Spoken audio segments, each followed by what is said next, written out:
Today we're doing one of our favorite West Indian dish, Baigan Choka. Welcome back to Caribbean Duck. Here's our ingredients. We have salt, pepper, scallion, onion, tomato, olive oil, and the star of our show is our eggplants, baigan, melanjan, call it whatever you want to call it.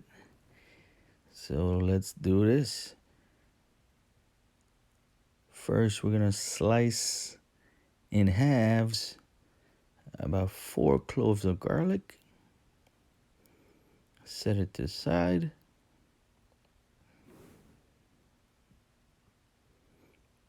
Then we're gonna make some incisions into this eggplant all around. Make a few incisions. So these incisions are gonna help with the cooking process to release the steam and get it cooked evenly.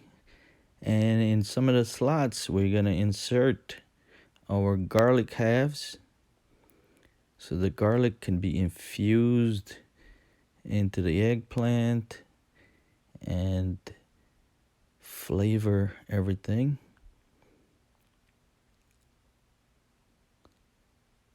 Makes it easier to get into the little slots when you slice your garlic in halves.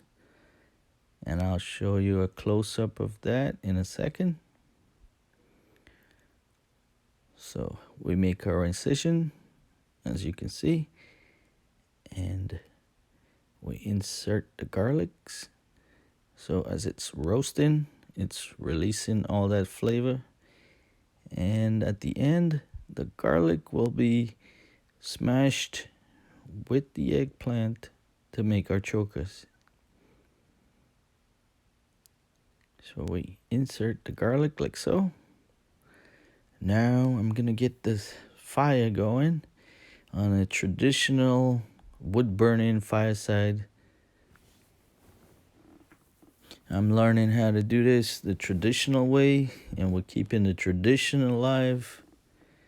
So we're gonna roast our eggplants, our baigan on this flame. And now we're gonna learn how to make the Sada roti that goes along with our Baigan Choka. So we add in 3 cups of flour, a tablespoon and a quarter of baking powder,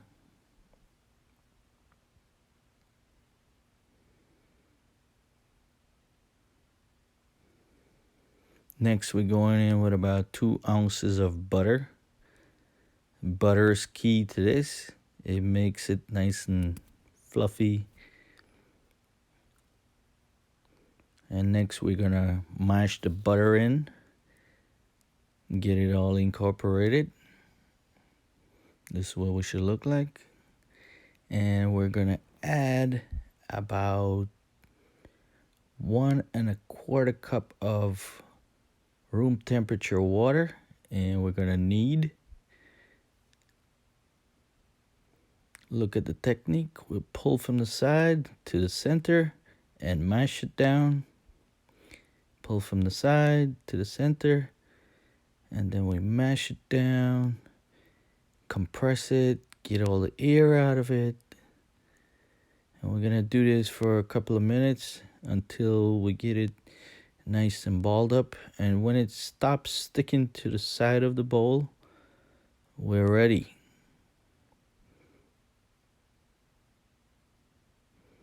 So now what we do, we take it out, flour our surface, roll it into a nice log, and we can pinch off about 4 lois, as they may call it, or dough balls, and set it to the side on a floured surface.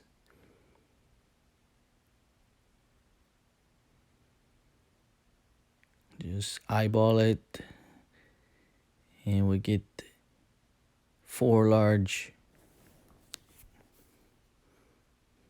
equal parts here.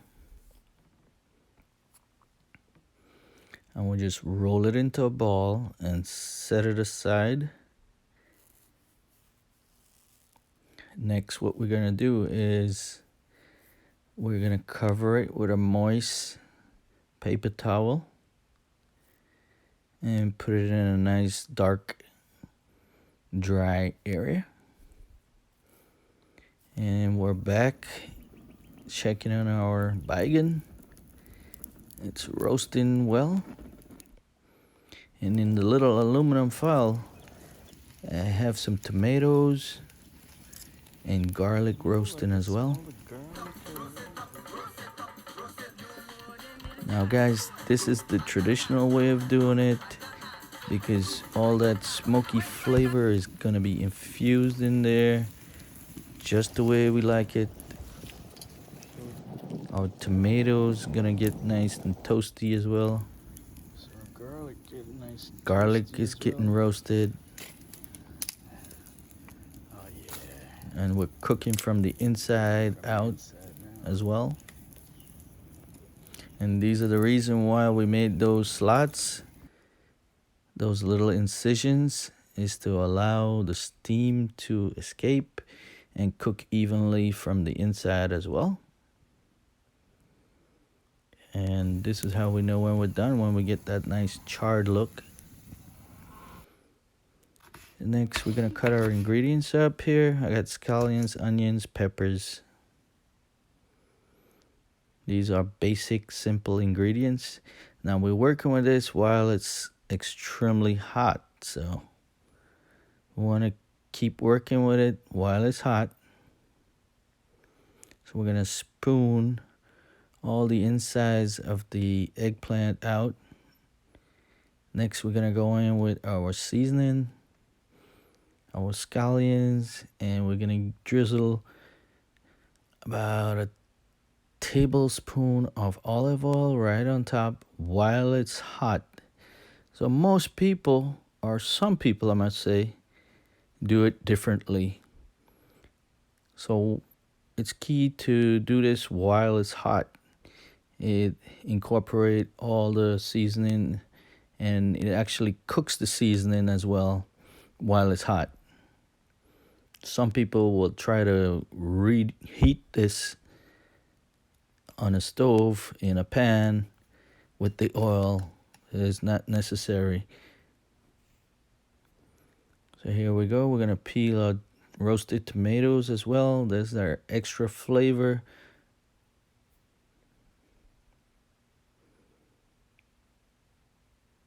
Now this part is not exactly a traditional use. It's not necessary to use tomatoes. Here we're going in with our roasted garlic. Could you guys imagine the flavor of the roasted garlic, the roasted peppers, the roasted tomatoes? It's gonna be insane. Now we add salt to taste and give it a nice mix. And it's back to our roti dough. After about 20 minutes, as you can see, it rises a little bit because this is self-rising flour. Now we get it on our floured surface. Squish down those little balls, get it into a nice circle. Doesn't have to be a perfect circle. And we roll it out with the rolling pin.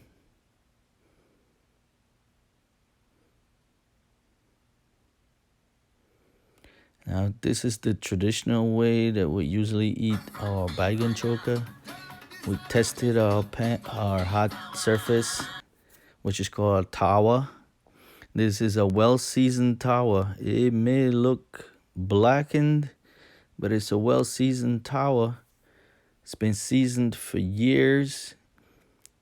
And just as in the traditional way, we use it seasoned just like that. We flip it over. When we start seeing those little dimples, those little crevices, we flip it over. And this is called sekein in a traditional way. Sekein is actually putting it on the flame.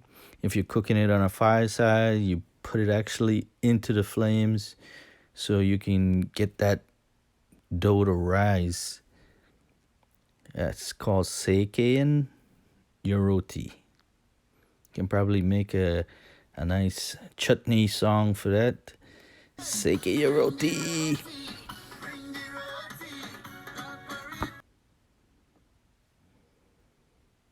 As you can see, it's well risen and fully cooked, and it's gonna be so delicious and soft. And I particularly like it with some of that toasted look on it, some of that charred on the outside. Give it that nice authentic look, and it's to ensure that it's fully cooked.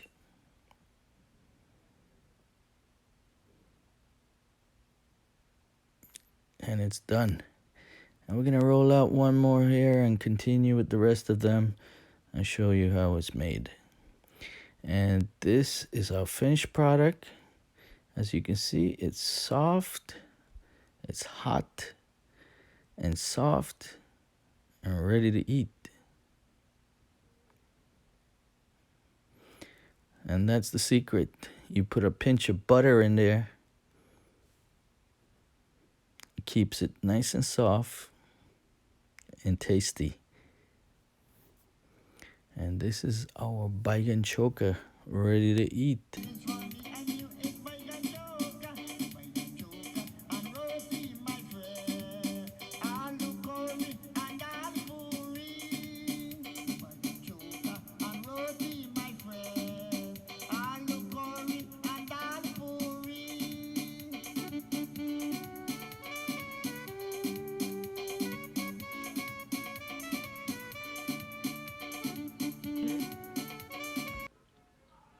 Let's give this a try. This is tonight's supper. We got okra and Baigan Choka, Balanje Choka, eggplant choker, whatever you want to call it. Nice soft roti here. This is Sada roti. And this is eaten the traditional way of eating this is with Sada roti. Nice soft Sada roti. So here, buon appetiti. Wonderful. Get that rich, smoky, authentic, back home flavor. This brings me back home to when I went and visit family in the country where they cook everything on the fireside top, and the flavor is unremarkable. It just brings out everything, accentuate everything that you cook. I just love the old-fashioned way, and I'm trying to recreate it, and the wife is teaching me how to make it the traditional way. And to go with this supper here, I have some nice herbal tea, herbs that I picked from the garden and sweeten and add some milk, and it's super delicious. Family and friends, wow. Please give me a like, subscribe, and share this video. We're trying to keep the old traditional way of cooking alive for the next generation, so please let's pass this on. Bon appetit. See you guys in my next video.